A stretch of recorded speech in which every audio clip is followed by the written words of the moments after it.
Good morning, everybody. Welcome back to the installment of Scott Selections here for Saturday, June 19th. Before we get into today's play of the day, quick recap of what happened yesterday. We had a loss in basketball with the 76ers first quarter, minus a half at minus 122 on FanDuel. Line climbed up to 1.5, didn't matter. 76ers got off to a pretty slow start for the first time since game one.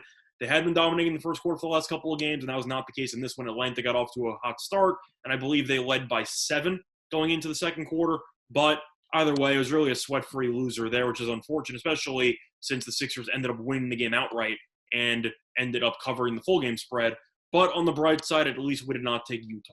Anyway, looking at the play of the day here for Saturday, we're going to be sticking with the NBA, which means we're going to be talking about one game since there's only one game on the card. It's going to be between the Bucks and the Nets, and that's going to be Game 7 of that series taking place at 8:30 p.m. Eastern Time. And for the play of the day, we're going to be taking the Nets team total under 107.5 at minus 108 on FanDuel. Time recording of 1:20 a.m. Eastern Time. Couple reasons why I like the under in this spot. First of all, if you're looking at the actual full game total, it has dropped from around 216 to 214.5.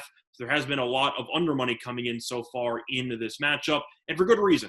Most of it involves how both teams have played defensively throughout the last couple of matchups. And if you look at the Nets, their offense has really fallen apart. Now, we did take this play a couple of games ago in Game 4, and that unfortunately did not work out because Durant had 49 points and Jeff Green had 27. But you look at the Nets have scored less than 97 points in 3 of their last 4 games. Yes, they're going to be at home. Yes, they might provide a bit of a boost. But the main question you have to ask yourself is, besides Durant, can anybody else on the Nets really score? Now, you can look at the Durant game where he had 49 and say, well, he can easily go for 50 again. Maybe Durant will go crazy. And maybe you're right. Durant might go for 40-plus again. But the question is, do you think Jeff Green's going for 27 again? I don't. I think Jeff Green will probably go for around 12, which means you have about 15 points to make up, not to mention the fact that the rest of the supporting cast has just been awful for pretty much the entirety of the series. You look at the fact that Kyrie's still going to be out. He's officially been ruled out for Game 7. Harden, since he has come back, has been, I'd say, okay. I mean, he's clearly less than 50% or 50% max. But you look at Harden, he can't run. And that's a serious problem for the Nets team total in the spot because the Nets love to push the pace. They love to play in transition. And if you saw Game 6, Harden had a couple of chances to push the pace, and he was forced to slow it down into the half court because Harden cannot run, which is a bit of a problem when you are the starting point guard on such an explosive offense when you are healthy. But you're not, so I have to factor that in. But you want to look at the points in this transition, the fast break points. The Nets had 4 in Game 6. So the Nets are playing a half-court exclusive offense, which should eat up a ton of clock, and the Bucks are also a very, very solid defensive team. The Bucks rank first in postseason defensive efficiency this season, and if you compound that with the fact that the Nets really don't have any weapons besides Durant and Harden, who I don't know if I can fully count him as a weapon or a decoy, but Harden will probably give you a max of 20 points, and I'm being generous.